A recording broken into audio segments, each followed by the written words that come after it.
صلی اللہ علیہ وسلم۔ ایک دفعہ انگلی کے اشارے سے ابو لہب نے کہا تھا نبی پاک کو آپ کا ہاتھ ٹوٹ جائے، اللہ نے فرمایا تبت یدا ابی لہب و تب، تو کہتا ہے میرے نبی کا ہاتھ ٹوٹ جائے تیرے دونوں ٹوٹ جائیں گے۔ اور سنو ابو لہب کا حال کیا ہو۔ ابو لہب کا معنی ہے ابو لہب شولوں کا باپ، لہب شولوں والا۔ کیا مطلب؟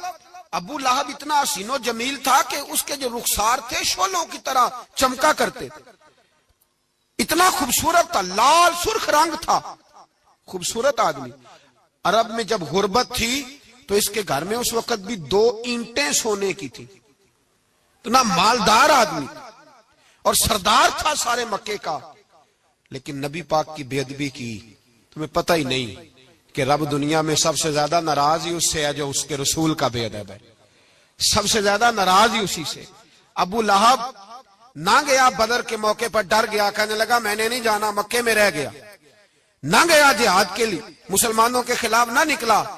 لوگوں نے بڑا اس کو لان تان کیا، لیکن کہنے لگا میرے خرچے پہ 4-5 بندے لے جاؤ، میں نہیں جاؤں گا، پیچھے رہ گیا۔ لوگ کہنے لگے بچ گیا، لیکن اس کے جسم کے اندر ایسی بیماری نکلی کہ ریشے سے بھر گیا سارا وجود، ریشے۔ اس کے بچوں نے لے جا کے ابو لہب کو پیچھے ایک حویلی تھی مکے کے باہر، اس میں بند کر دیا۔ چیختا تھا، چلاتا تھا، میں بد دعا نہیں دیتا، پر اگر کلیجہ پھاڑ کے دیکھو تو دل بڑا زخمی ہے۔ میری حیات کو ٹکڑوں میں بانٹنے والے، جب تیری حیات بھی بکھرے تیری ممات بھی بکھرے۔ اللہ کرے اسی طرح تو بھی روئے جس طرح آج اس دھرنے میں شہید ہونے والے کی ماں روئی۔ اللہ کرے میری حیات کو ٹکڑوں بانٹنے والے، جب تیری حیات بھی بکھرے جب تیری ممات بھی بکھرے۔ بد دعا ہے تمہارے لیے، بد دعا ہے تمہارے لیے، جب تیری حیات بھی بکھرے تیری ممات بھی۔ بند کر دیا اس کو لے جا کے وہاں پیچھے، اور جب اس کو بند کر دیا کمرے میں تو چلاتا تھا، چیختا تھا، کوئی مجھے بچاؤ، کوئی پانی پلاؤ۔ دروازہ توڑ کے باہر نکلا تو چوک میں مر گیا ابو لہب۔ اتنی بدبو آتی تھی کہ کوئی قریب نہیں جاتا تھا۔ چوک میں لاش پڑی تھی، یہ ہے میت کسی بے ادب کی، منہ دکھانے کے قابل نہیں، اور ان کے دشمن پہ لعنت خدا کی، رحم پانے کے قابل نہیں ہے۔ چوک میں لاش پڑی ہے، تبت یدا ابی لہب و تب، چوک میں پڑی ہوئی ہے، کوئی قریب نہیں جاتا۔ اس کے بیٹوں سے لوگ جا کے کہنے لگے تمہارا باپ تھا، شرم کرو۔ ایک ملازم کو پیسے دیے اس کے بیٹے نے، کہا گڑھا کھودو اور میرے باپ کو رسی کے ساتھ پکڑ کے اس میں پھینک دو۔ ایک گڑھا کھودا مکے کی گلی میں، اور رسی کے ساتھ پکڑ کر، رسی کے ساتھ باندھ کر اس کی ٹانگ کو گھسیٹ کر اس گڑھے میں ڈال دیا، اوپر سے مٹی ڈال دی، بدبو کا وہ ڈھیر بند کر دیا۔ ابو لہب مکے کا سردار تھا، پر جانے کہاں مردود دفن ہے۔ لیکن میانی صاحب کے قبرستان میں جاؤ، میانی صاحب کے قبرستان میں وہ علم الدین جسے اپنا نام بھی نہیں لکھنا آتا تھا، ہزاروں لوگ روزانہ اس کی قبر پہ کھڑے ہوتے ہیں اور رسول اللہ کی نعتیں سناتے ہیں۔ جا کے دیکھو تو صحیح، منظر کتنا بدل گیا۔ اور جب غازی علم دین شہید کا جنازہ اٹھا تو امیر ملت پیر جماعت علی شاہ صاحب کی چیخ نکل گئی، اور ڈاکٹر اقبال رونے لگے، اور قائد اعظم تڑپنے لگے، منتیں کرتے تھے محمد علی جناح کہ یارو تھوڑے پیچھے تو ہٹو، میرا بھی دل کرتا ہے میں بھی ذرا اسے کندھا دے لوں، ذرا پیچھے تو ہٹو۔ محمد علی جناح جیسے لوگ تڑپتے تھے، اور جب قبر میں اترنے کی باری آئی تو ڈاکٹر اقبال نے ہاتھ باندھے، کہنے لگا او دوستو اقبال پہ تھوڑا رحم کھاؤ، اسے میرے ہاتھوں پہ رکھو، قبر میں اتار دیتا، اسے میرے ہاتھوں قوت عشق سے ہر پست کو کر دے، دہر میں اس میں محمد سے اجالا کر دے، اور کی محمد سے فاتون تو ہم تیرے، یہ جہاں چیز ہے کیا لوح و قلم تیرے ہیں۔ اور اقبال کہنے لگے دیکھو میں شعر لکھتا رہا، اور لوہاراں دا منڈا نمبر لے گیا۔ میرے نبی پاک صلی اللہ، ایک شخص حضور کے سامنے بیٹھا ہے تو منہ چڑھا چڑھا کے باتیں کر رہا ہے۔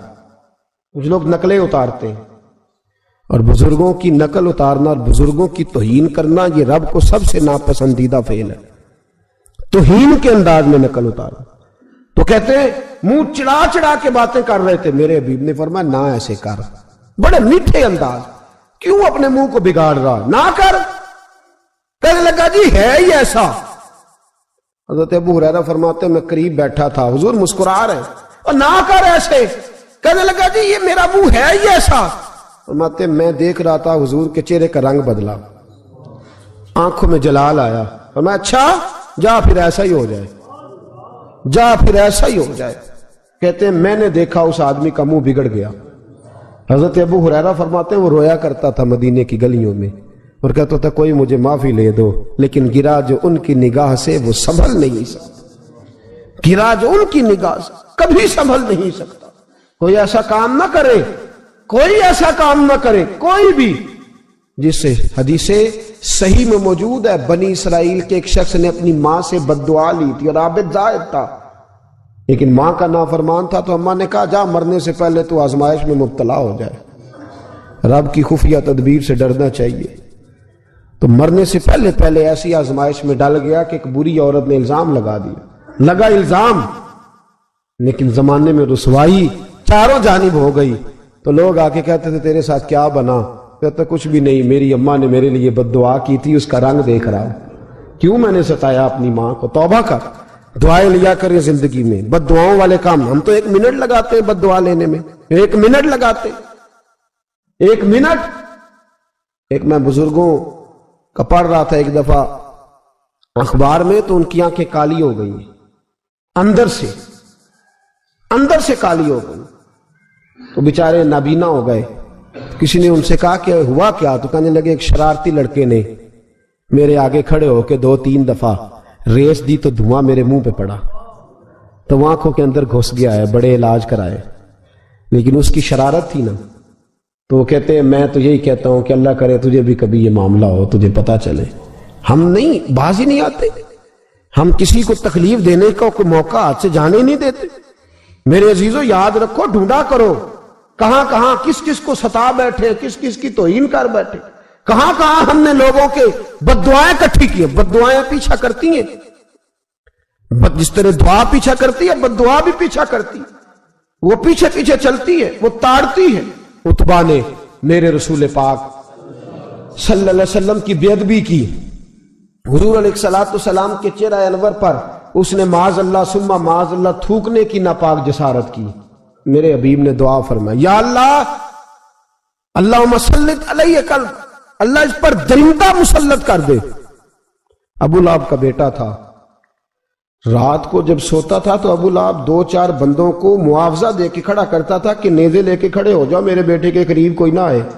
توجہ ہے آپ کی, نیزے لے کے کھڑے ہو جاؤ.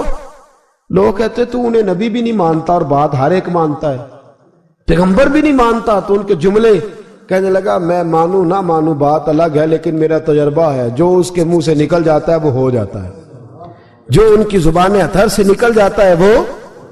ایک سفر پہ جا رہے تھے, قیام کرنا تھا, سونا تھا, 4 پہیاں لگی چاروں جانب. تو بیچ میں ابو لہب نے اپنے بیٹے کی 4 پائی لگائی, بیچ میں. جاگ رہے ہیں آپ لوگ؟ ارد گرد دوسرے لوگ سوئے بیچ میں, اور لوگ کہنے لگے تو پاگل ہو گیا ہے, اگر کوئی شیر آئے گا تو باقیوں کو نہیں کاٹے گا, صرف اس کو کاٹے گا. کہنے لگا بد دعا تو اس کے لیے ہوئی ہے, دعائے ضرر تو اس کو ملی ہے, اسی پہ مسلط ہوگا. شیر آیا رات کے اندھیرے میں, لوگ تھکے ہوئے تھے, ایک بندہ جاگ رہا تھا. وہ کہتا ہے اس نے سب کے منہ سونگے لیکن کسی کو اس نے تکلیف, کسی کو تکلیف. سونگتے سونگتے عتبہ تک آیا, اور لفظوں کا فرق دیکھیے گا, آیا ہے, چیرا ہے, پھاڑا ہے, ٹکڑے کیے, حصے بکھرے کیے, لیکن ایک بوٹی بھی نہیں کھائی. مار دیا, چہرہ بگاڑ دیا, وجود کاٹ دیا, چلا گیا قتل کر کے, کھایا نہیں ایک لقمہ بھی اس کے وجود. بھائی درندے پھاڑنے آتے ہیں کہ کھانے آتے ہیں؟